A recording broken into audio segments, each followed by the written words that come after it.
younger version of myself. Please welcome to the stage, Ryan Green.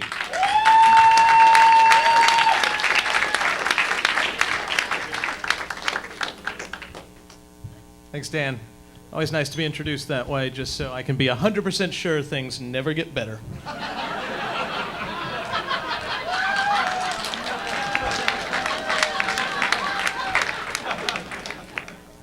So recently, I got asked by a homeless person. I shouldn't say asked, I should say demanded.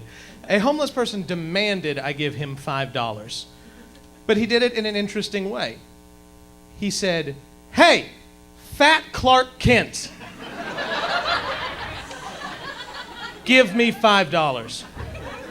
I was a little taken aback, as you might imagine. Took off my glasses, just so I could really see them, because these are for show.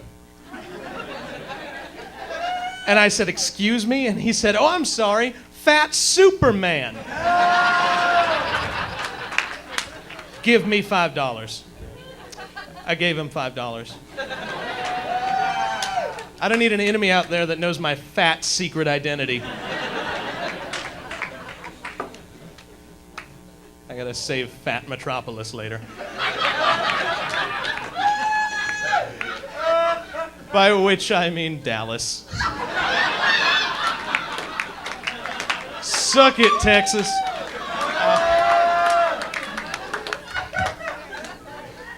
I won a couple people over, I lost a couple people with that one. Life is give and take. One of my favorite things about Tulsa is our healthy and vibrant homeless community. They're all very clever. I was barking for a comedy show, which means standing outside a club and yelling at people to come inside. It was sick, you're right. And a very drunk, confused guy came up. I assume his thought process was something like, 10 o'clock, Saturday night, time to weird out some normies. And I was the normie he targeted. He came up and said, "You telling jokes? I know some jokes. Jews, Jews, Jews." Jesus Christ. Just instant racism, anti-Semitism. But then a beautiful thing happened. I don't know if you've ever seen these charts of like a small fish being eaten by a bigger fish, being eaten by a bigger fish. Because an even crazier drunk person came up to that guy. And his opener was, "Well, here's my life story." And then that guy went, "Oh no," and I faded into the fucking shadows. Never to be seen again. I feel like I'm being real liberal with my definition of normie when I call myself one. I have weird thoughts.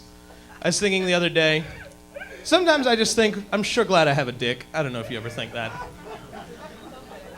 And I mean that because I've done the math here, and it is objectively better to have a penis than to have a vagina. Yeah, you know. It's low maintenance, it doesn't bleed, it doesn't look a little bit like the Predator's mouth without his mask on. What the hell are you? Let that sink in for a minute. The only advantage a vagina has over a penis is that it can't just start itself up. Like a vagina is like a nuclear missile silo in the Cold War. It needs two people turning keys at the same time. The president has to send launch codes. Somebody has to have a plan. A dick is like Skynet. That shit is self-aware. It's got its own plans. I don't even have to be awake. It just goes off, and then I wake up and I'm like, paper towels again. Damn it, Skynet dick. Honestly, guys, I don't know what your relationship is to your dick in this room. Maybe it's like your best friend. Y'all go to parties every weekend. You talk politics. You're both left-leaning. My dick and I've always viewed it more as like a nemesis. It doesn't have my same goals and ideologies.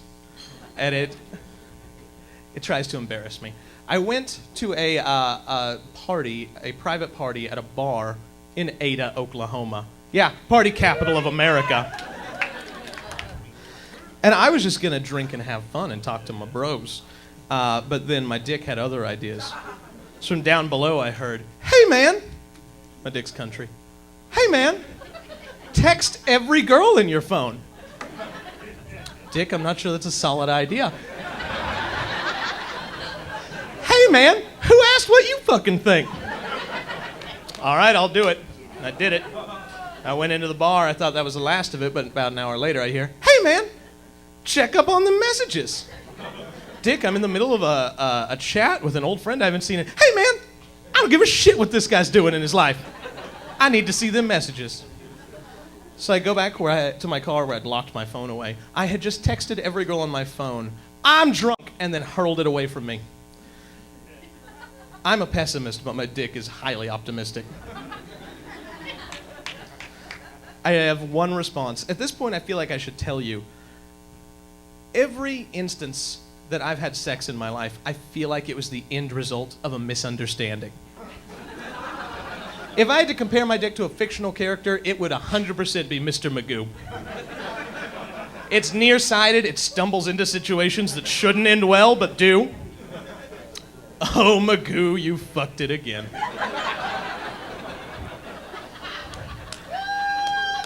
Now, the response I have should have read, oh, fuck, comma, me too. As if to say, I also am drunk. What a coincidence. Let's not talk anymore. Bye. But thanks to a sexy-ass misplaced comma, she said, oh, comma, fuck me too. To which I immediately speed-dialed her. And somehow, through the magic of vodka, I convinced her to come to where I was. She was like, yeah, let's have sex. And I was like, bad news, I'm in Ada. She's like, I can get there, it's gonna take an hour. So now I have to keep my friends at the bar for an hour. Would have been easier had one of my friends not drank everything and disappeared.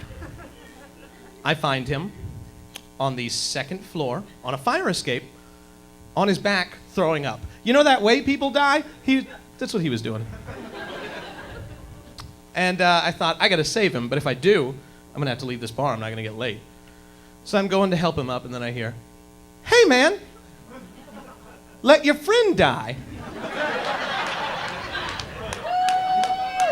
Dick, I've known him for literally my entire life, I can't do that. He said, hey man, you got way more friends than you do chances to have sex.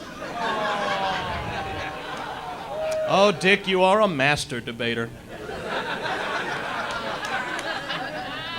So long story short, I take flowers to that guy's grave every year. And I solemnly hang my dick at half-mast. Honestly, I wish I could tell you guys that I had the best sex of my life when she got there, but I did not, because I was drunk and I'm getting older.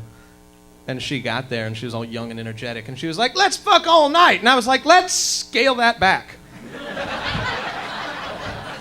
Let's fuck for, I got a good 12 minutes in me. And then maybe we go to bed early, get omelets in the morning, because I'm at a point in my life where omelets sound way better than sex. Because I can't disappoint an egg. Guys, I feel like we've gotten really close tonight. Would you say that? Would you agree? Yeah. So, real quick, it's not weird. I'd like to make a blood oath. If at any point any of you become a vampire, you have to promise me you'll turn me into a vampire. Oh, Ryan, you're saying, I don't want to curse you with immortality. Well, don't worry, you're not. Because if you don't want to live forever as a vampire, fucking everything kills you. Eat a garlic pizza. Go to church. Go outside at 2 in the afternoon. You'll die. But the caveat to this deal is you can't turn me into a vampire until a year has passed, because I need to get into shape.